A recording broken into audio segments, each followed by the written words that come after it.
Assalamualaikum warahmatullahi wabarakatuh.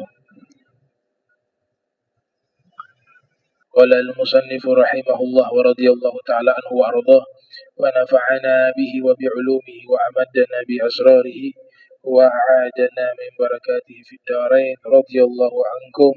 Faslun babu salati 'ala an-nabi sallallahu alaihi wasallam ba'da tashahhudi. Ruwina هذه الكيفية في صحيح البخاري ومسلم عن كعب بن أجرة عن رسول الله صلى الله عليه وسلم. Alhamdulillah, puji syukur kehadirat Allah, salawat salam senantiasa tercurahkan kepada junjungan mulia Nabi tercinta Sayyiduna wa Maulana Muhammad sallallahu alaihi wa alihi wa barak wa sallam, beserta seluruh kerabat beliau, sahabatnya dan umatnya. Yang kami muliakan seluruh imam Masjid Al-Munawwar, wabil khusus ada Haji Aswin wa Ustadz Jamal wal Habib Alwi Albar dan seluruh hadirin hadirat yang insyaAllah dirahmati Allah subhanahu wa ta'ala. Kita masih melanjutkan pembahasan salawat kepada Rasul di dalam tasyahud. Diriwayatkan cara membaca salawat. Itu ada riwayat di dalam kitab Sahih Bukhari dan Muslim. Yang hadis tentang cara bersalawat kepada Rasul itu diriwayatkan oleh sahabat bernama Ka'ab bin Ujrah. Ka'ab bin Ujrah salah satu sahabat yang Allah memuji kepada beliau di dalam Al-Quran. InsyaAllah di pertemuan berikutnya, kalau diizinkan oleh Allah Ta'ala, kita akan membahas biografi beliau, Ka'ab bin Ujrah. Jadi sigot salawat yang kita bacakan itu riwayat salah satunya dari sahabat bernama Ka'ab bin Ujrah.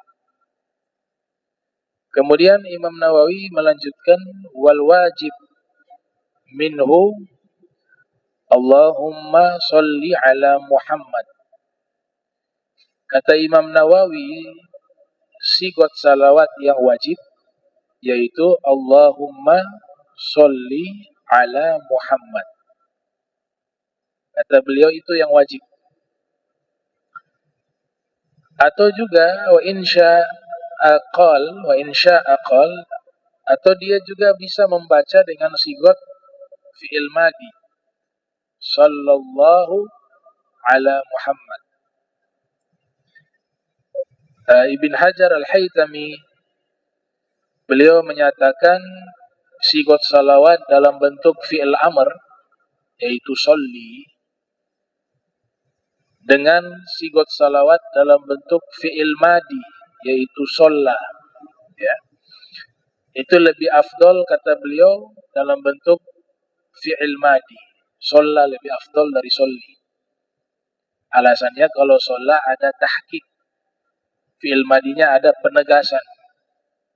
Ini pendapat Al-Imam Ibn Hajar Al-Haytami. Tapi kedua-duanya bisa kita gunakan baik dalam bentuk kata perintah fi'il amr yaitu sholli, Allahumma sholli ala sayyidina Muhammadin, bisa juga dengan sigot fi'il madi sallallahu ala sayyidina Muhammadin. Di dalam sistematika bahasa Arab, kalau diawali dengan sholli, maka bagian salamnya di belakang harus dibaca salim, bukan Allahumma sholli ala sayyidina Muhammadin wa ala alihi wa sahbihi wa sallam. Itu secara struktur bahasa tidak benar, karena dia harus ngikut kepada lafaz sholli. Jadi kalau di depan sholli maka salamnya salim. Kalau di bagian depannya sholla maka dibaca bagian salamnya sallama. Ya. Sallallahu ala sayyidina Muhammadin wa ala alihi wa sahbihi wa sallama. Kalau di awalnya dibaca Allahumma sholli ala sayyidina Muhammadin wa ala alihi wa sahbihi wa sallim. Ya, jadi ngikut bagian awal dari lafaz sholla atau sholli. Kalau dia sholla dibaca sallama. Kalau dia sholli dibaca sallim. Itu di dalam kajian ilmu bahasa Arab. Ya. Cuma kadang-kadang manusia gak sengaja, gak ada masalah. Ya, jangan dibesarkan. Mungkin lidahnya ya tidak berniat baca salah, tapi lidah kedahuluan. Gak ada masalah. Cuma kalau sudah tahu ilmu ini, kita berusaha baca sebenar mungkin. Ya. Kalaupun sudah usaha, kadang-kadang salah, ya manusia. Saya juga begitu, kadang-kadang sudah tahu itu salah tuh, cuma lidah sudah mengucapkan. Misalnya saya sering terbiasa ya menyebutkan salawat itu, misalnya wassallallahu ala sayyidina Muhammadin wa ala alihi wa sahbihi wa barik. Saya juga bilang wa barik, salah itu. Wa barak. Cuma saya punya lidah sudah kedahuluan, ya gak ada masalah, gak sengaja. Makanya kalau dari awal sholla wa barak wa sallama, sholli wa barik wa sallim. Gitu. Nah, bisa kita menyebut dengan tambahan abdihi wa rasulihi. Oh, itu dikumpul riwayat oleh Al-Imam Ibn Hajar Al-Asqalani ya. Saya baca di kitabnya, bukan di kitab ini, bukan. Irsyadul Ibad. Tulisan dari Syekh Zainuddin Malibar.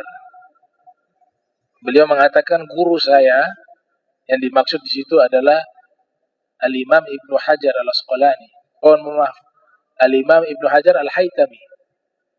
Guru saya Ibnu Hajar Al-Haytami menggabungkan semua riwayat sigot salawat, kemudian dijadikan satu. Sehingga ketika menyebut nama Rasul di situ gelarnya banyak. Allahumma sholli ala sayyidina. Ya, Allahumma sholli ala sayyidina, atau Allahumma sholli ala rasulihi wa abdihi sayyidina Muhammad. Kadang ditambah seperti itu. Itu beliau gabungkan beberapa riwayat kemudian dijadikan satu. Bisa juga kita membaca sallallahu ala rasulihi. Kata Imam Nawawi, itu dianggap sah. Dalam tasyahud kita mengucapkan salawat dengan sigot tersebut. Atau sallallahu ala nabi. Walana wajhun annahu la yajuz illa. Di sini kata beliau memang ada pandangan yang mengatakan tidak boleh. Tapi ada juga yang mengatakan boleh.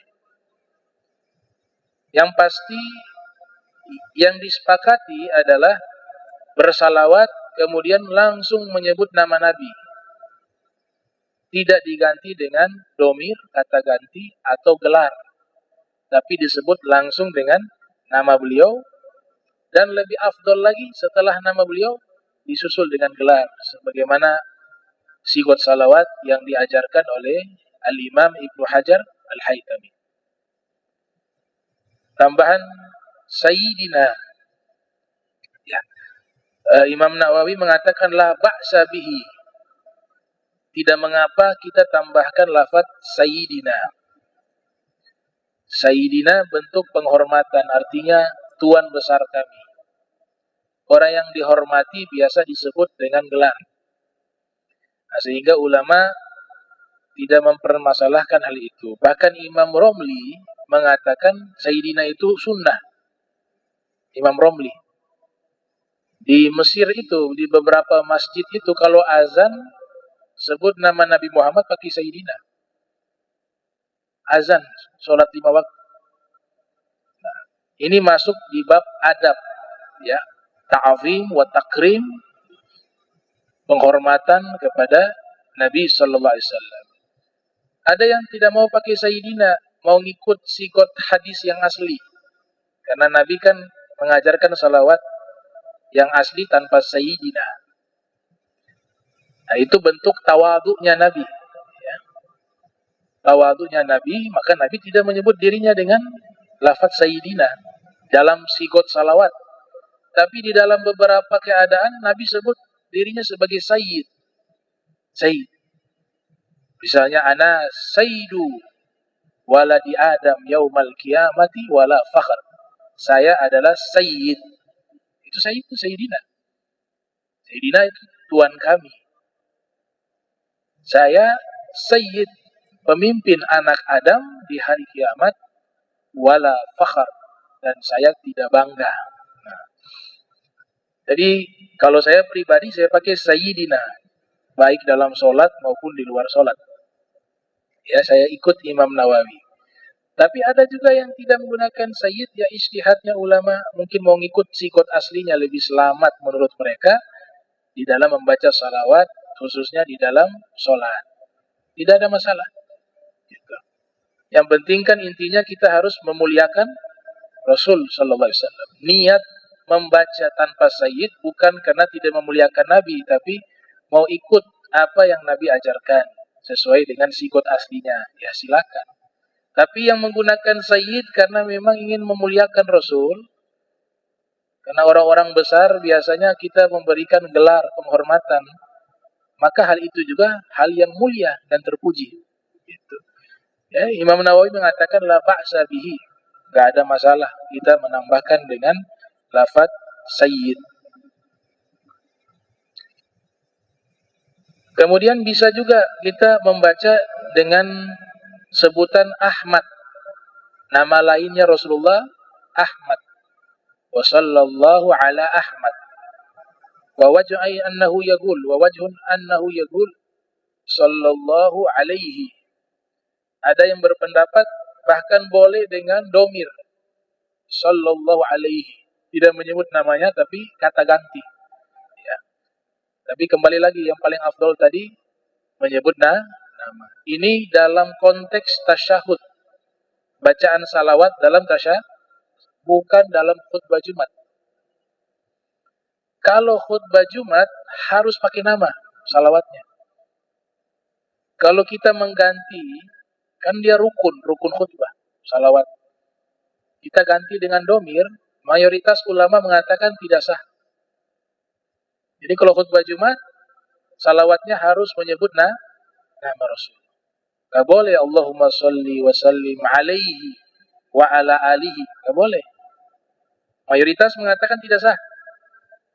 Dalam masalah khutbah Jumat harus menyebut nama. Tapi kalau dalam masalah tasyahud, kita baca sholawat di tasyahud akhir itu, di sini ada yang membolehkan menggunakan domir sallallahu alaihi. Ya. Wa amma tasyahud al-awwal fala tajibu fihi as-salatu ala nabi sallallahu alaihi wasallam bila khilaf. Kalau tasyahud awal tidak wajib, ya, tidak wajib bukan berarti tidak boleh, ya. Tidak wajib membaca salawat kepada Nabi Sallallahu Alaihi Wasallam. Kalau tasyahud awal tidak wajib, tapi sunnah, anjuran.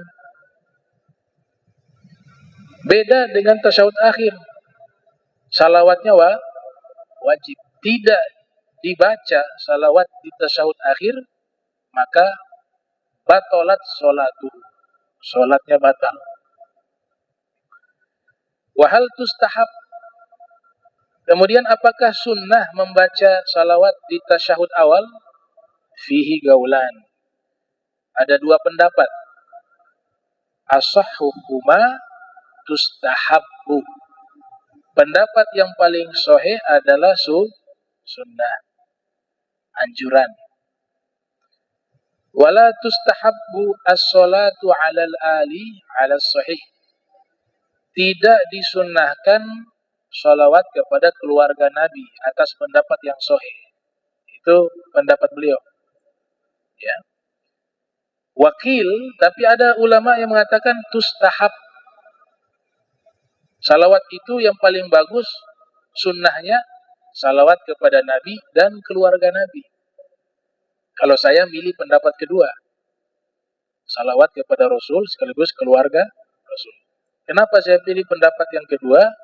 Karena ada riwayat Nabi pernah mendengar ada salah satu sahabat membaca salawat, tidak menyebut keluarga Nabi, hanya Allahumma sholli ala Muhammad atau Allahumma sholli ala Sayyidina Muhammad. Kemudian Nabi mendengar bacaan salawat tersebut.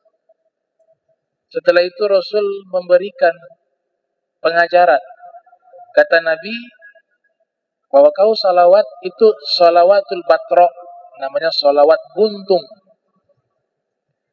Apa arti buntung? Tidak sempurna.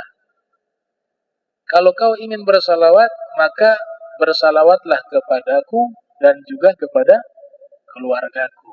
Nah, ini al-akmal, sikut salawat yang paling sempurna. Di dalam musnad Imam Ahmad bin Hanbal, Imam Ahmad lahir 164 Hijriah, wafat 241 Hijriah. Di situ riwayatnya lebih lengkap lagi. Salawat kepada Nabi Muhammad, keluarga Nabi Muhammad, ahlil baitnya, istri-istrinya, dan turunannya.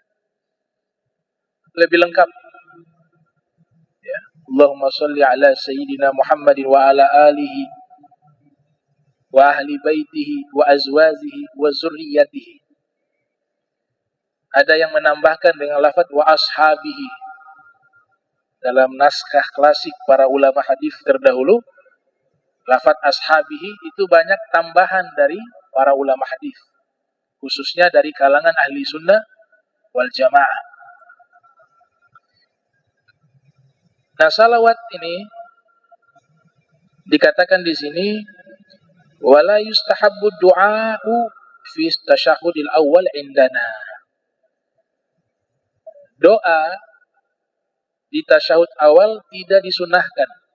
Cukup bacaan tasyahud saja dengan salawat. Berbeda dengan apa? Berbeda dengan tasyahud akhir.